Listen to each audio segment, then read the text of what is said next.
नमस्कार मित्रों, Shukla ji UP 32 channel में आपका स्वागत है। और मित्रों, आज इस वीडियो में हम बात करेंगे कौरवों का अंत व गांधारी का श्राप। मित्रों, ये कहानी आज इस वीडियो में हम मित्रों आपसे साझा करेंगे। और जो लोग पहली बार देख रहे हैं, चैनल को सब्सक्राइब कर लें, बेल आइकन दबा दें, जिससे ऐसे धार्मिक वीडियो का नोटिफिकेशन मिल सके। और बिना देरी के हम अपना मित्रों वीडियो शुरू करते हैं। पांडवों की तरफ से संधि लेकर जब स्वयं श्री कृष्ण हस्तिनापुर गए, तब उन्होंने भी दुर्योधन को बहुत समझाया था, परंतु दुर्योधन हठी था। उसकी हठ देखकर धृतराष्ट्र ने देवी गांधारी को बुलाकर कहा था, अब तुम्हारी अपने पुत्र को समझाओ। वह हमारी किसी भी बात नहीं सुनता। अपने पति के वचनों को सुन गांधारी बोली थी, हे राजन, आप पुत्र के मोह में फंसे हुए हैं, अतः इस विषय में सबसे अधिक दोष आपका ही है। आप यह जानकर भी दुर्योधन महापापी है, आप उसी की बुद्धि के सहारे चलते रहे।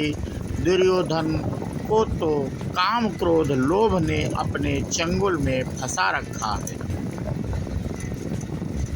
अब आप बलपूर्वक भी उसे इस मार्ग से नहीं हटा सकते।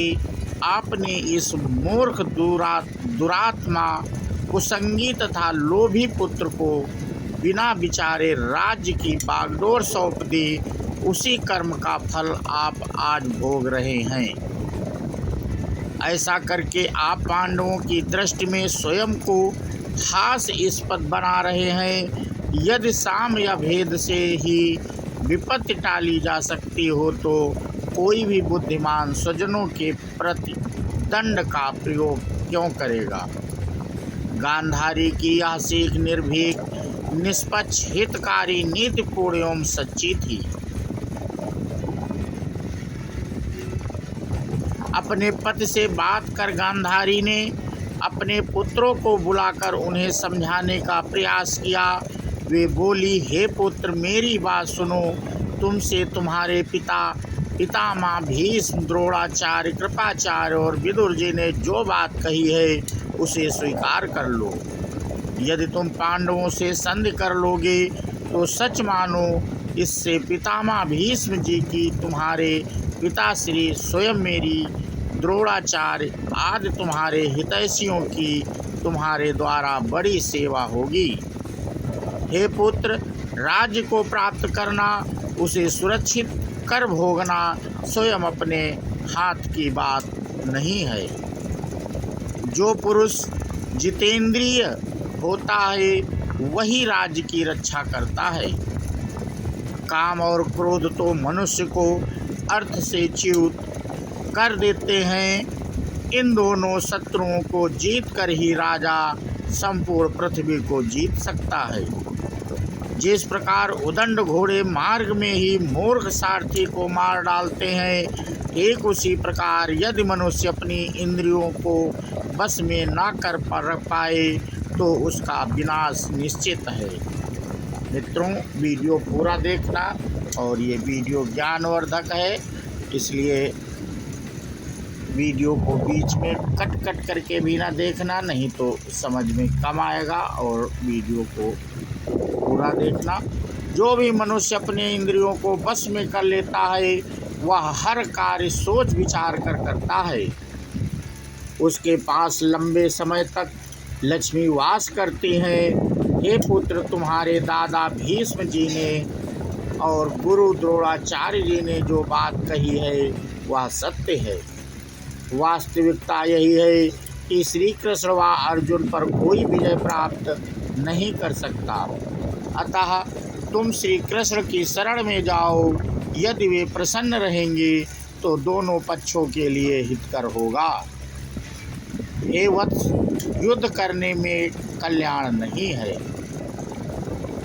उनमें न धर्म है न धर्म है, तो सुख कहाँ से आएगा। यदि तुम अपने मंत्रियों सहित राज्य भोगना चाहते हो, तो पांडवों का जो न्यायोचित भाग है वह उन्हें दे दो। पांडवों को 13 वर्ष तक बाहर रखा गया, यह भी बड़ा अपराध हुआ। अब संधि करके प्रायश्चित कर लो।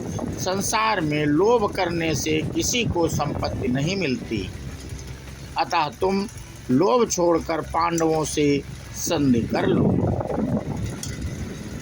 गांधारी ने दुर्योधन को मार्मिक व हितपूर्ण उपदेश दिया। उससे उनके उच्च व्यक्तित्व का परिचय मिलता है। वे विदुषी होने के साथ साथ श्री कृष्ण व अर्जुन की महिमा शक्ति से भी परिचित थीं।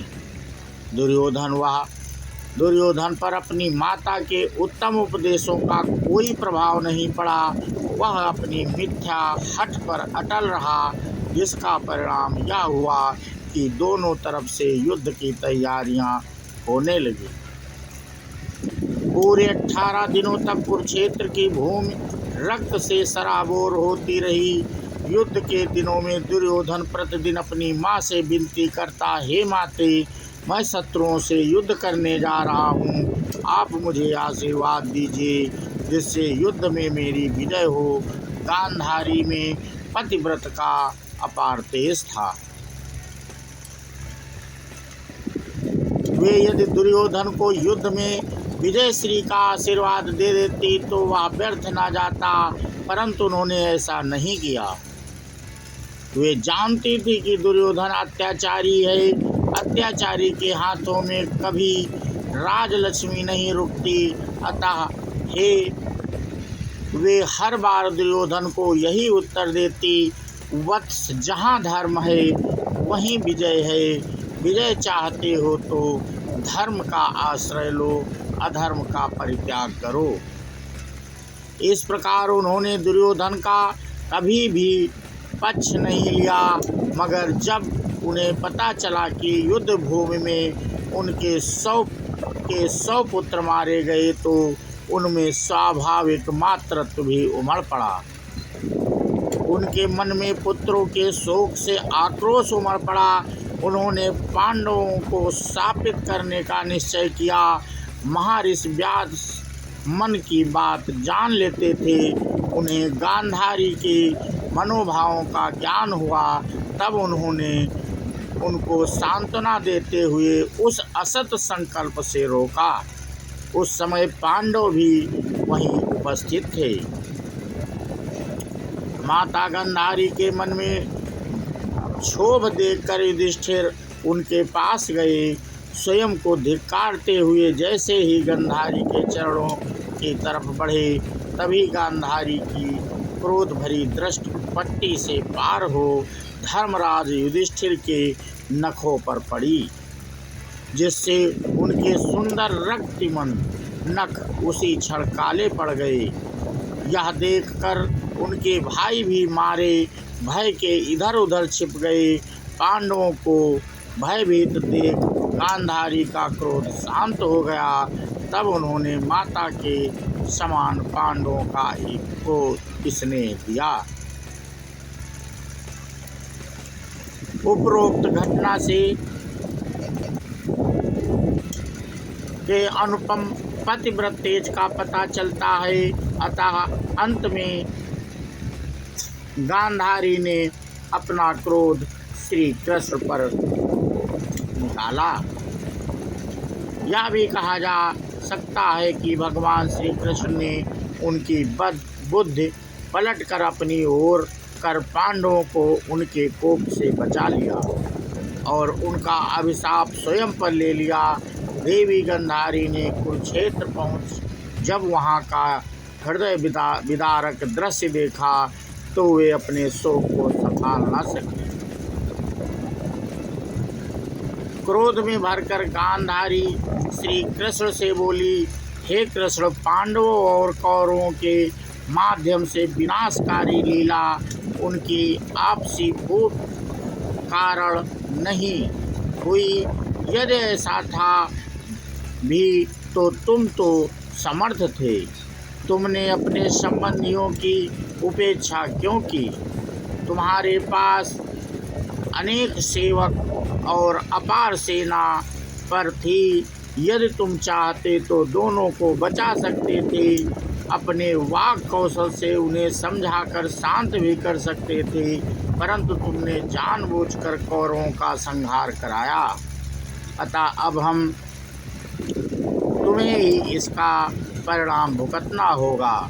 मैंने अपने पति की सेवा से जो तप संचय किया है, उसी के बल पर मैं तुम्हें शाप देती हूँ कि जिस प्रकार परस्पर युद्ध करते हुए कौरव पांडवों के हाथों मारे गए, उसी प्रकार तुम अपने बंधु बांधवों का भी वध करोगे और स्वयं भी अनाथ की भांति मारे जाओगे। आज जैसे ये भारतवंश की स्त्रियां आर्तनाद कर रही हैं, उसी प्रकार तुम्हारे कुटुंब की स्त्रियां भी अपने बंधुओं के मारे जाने पर विलाप करेंगी।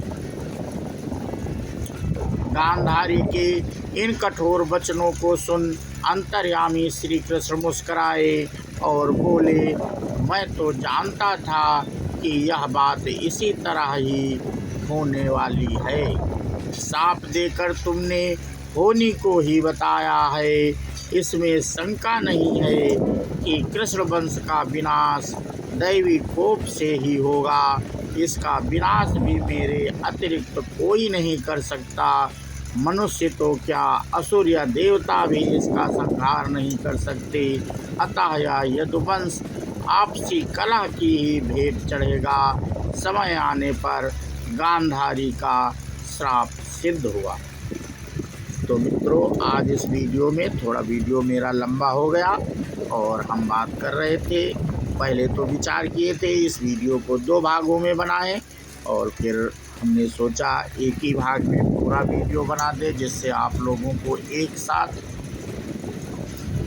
कहानी का आनंद कुछ दूसरा ही होता है। और इसी के साथ हम मित्रों अपना वीडियो समाप्त करते हैं और जयकारा लगाते हैं कृष्ण भगवान का। इसी के साथ बोलो कृष्ण भगवान की जय हो। राधे राधे। जय हिंद, जय भारत, वंदे मातरम।